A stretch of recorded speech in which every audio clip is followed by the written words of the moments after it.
So, good morning mga ube. Welcome back to our YouTube channel.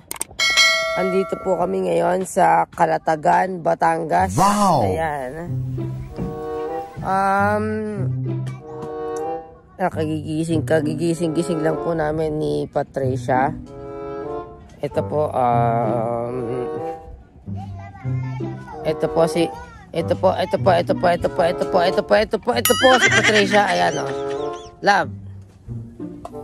Ayan, kagigising lang namin. Ayan. Ayan, kagigising lang namin. Kaya lang, gusto namin sana mag-swimming. Ang problema mga obeng is low tide. Oh no! Ang karagatan. Para ka lasing. Ayan o. Ito po. Bago daw kami makapag-swimming, maglalakad muna kami ng mga 10 to 15 minutes. Ito po, low tide. Ayan, low tide. Ayan o. Alayo ng aming lalakarin bago kami makapag-swimming. Low tide. Ayan o, low tide. Ayan o, low tide. So, bago kami makapag-swimming, maglalakad kami papunta doon. Yun nga sabi ng taga rito. 10 to 15 minutes bago tayo makapag-swimming sa paliguan. Lab. 10 to 15 minutes bago tayo makapunta doon sa paliguan. Lab. 10 to 15 minutes bago tayo makapunta doon sa paliguan. Wala pa ako sa wisho. Ayan o. Wala pa ako sa wisho. Lumulutang pa yung utang ko. So, ayan nga, low tide nga po kasi, yun o. Tingnan yung tubig. Andito po kami ngayon sa Nalipad pa ako, teka. Calatagan, Batangas. Ayan. Nalipad pa ako, wait lang. Ngayon nga lang, ayan, kagigising lang namin. Yung paliliguan namin, ayan, nakita nyo, low tide. Ayan, low tide. Bago daw kami makaligo, sabi ng mga taga rito is 15 minutes bago mapuntaan yung paliguan doon. Maglalakad kami mga ubeng. Ayun, doon hanggang doon. So, low tide. So, magsusubok kaming maghanap ng baka may, syempre, di ba, low tide. Baka makakita kami ng mga pwedeng mailuto dyan. Mga seafoods, mga crabor, ano. Tingnan natin kung ano makukuha natin mamaya.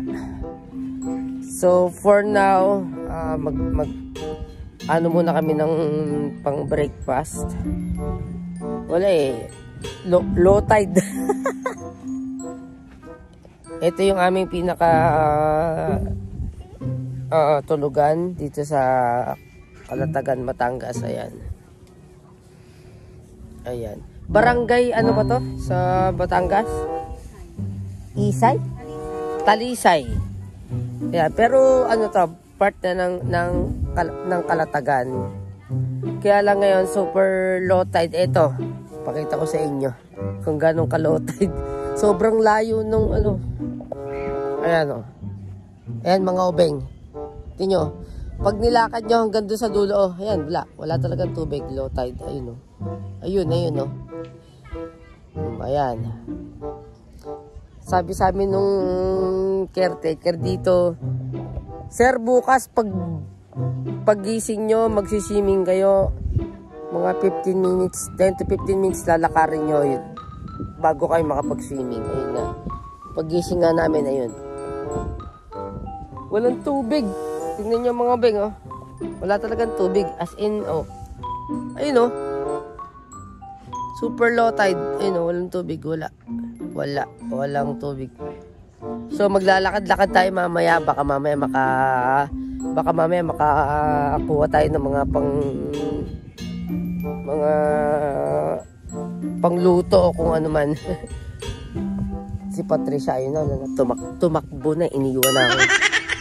So tingnan natin mamaya, baka makahuli tayo ng mga kung ano-ano man. Kasi low tide eh. Siyempre, maraming ano dyan, maraming mga isda or ano, malay natin makadali tayo mamaya. So let's go. Mamaya maglalakad-lakad tayo mamaya. Baka makahuli tayo ng kung ano-ano man na ano. So mga ubeng, ayan, lumusong na tayo dito sa tubig.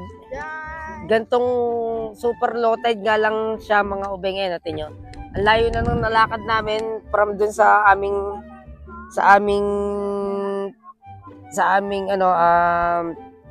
natulugan kagabi, ano. Tapos bago makapunta dun sa paliliguan, ganun kalayo pa. Si Pat, ayan, si Pat nanguhuli ng starfish. Dami. Sobrang low tide mga ubengin. Ang layo pa ng aming pupuntahan para makapag-swimming. Maglalakad ka pa ng mga 15 minutes. 10 to 15 minutes bago ka makapunta dun sa pag-swimmingan. Super low tide siya. Ayan, tingnan nyo. Ang layo na namin dun sa Pangpang. Ayun yung Pangpang. Ito kami hanggang ngayon naglalakad pa rin para makapag-swimming. Ganto raw talaga dito ngayon sa Kalatagan. Every morning ganto. Pero super low tide naman ang nangyari dito.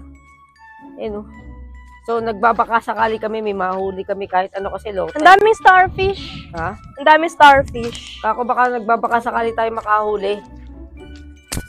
Ng kung ano-ano man. Ayun nga, starfish. Starfish, madaling makahuli. Ayan, ang dami Ayan mga ubeng, starfish, ang dami. Ayan, nakalubog lang. Ayan. Ayan. Kasi hindi naman nakakain yan eh. Kaya nga, hindi naman nakakain yan. Magandang mahuli, isda. Kanina, nakakita kami ng crab. Ang problema nyo, nakakatakot dukalin. Pula na nga yung yung sipit. Parang nakakatakot dukalin. Baka mamaya sipiting kami. Ang laki pa naman.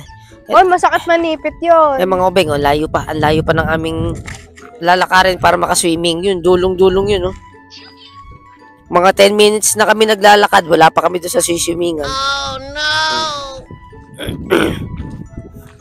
Tingnan naman yung aso, May kasama pa kaming aso, Walang katakot-takot sa tubig Parang yan. gusto ko mag-picture din, Tingnan. Hey! Mamaya try nating pumunta mga ubeng doon sa part na yon. Yon sa Bakawan na yon kasi napapanood ko kasi sa YouTube sa mga Bakawan may mga crab talaga yun. Part na yun doon sa dulong yon. So try nating puntahan mamaya, baka mamaya makahuli tayo ng crab. So susubukan natin. Ngayon lulublob daw muna yata kami ng konti, pero pupunta tayo doon sa Bakawan na yan. Konting basa naman. Ayan. Kasi nga Bakawan yun, baka gulo ng buhok. Tingnan natin, baka makahuli tayo ng crab. Hindi ko pala maganda mag-penitensya, Penitensya na. So, yan mga ubeng, nandito na tayo sa swimming area sa Kalatagan, Batangas. Arating na rin kami sa wakas. Talagang, yata nilakad namin ng 20 minutes. So, 20 minutes naman. Tayo kami lang. Grabe. Dito yung mga kasama ko. May isda. So, ito, anong gusto nyo sabihin? Welcome to Kalatagan, Batangas!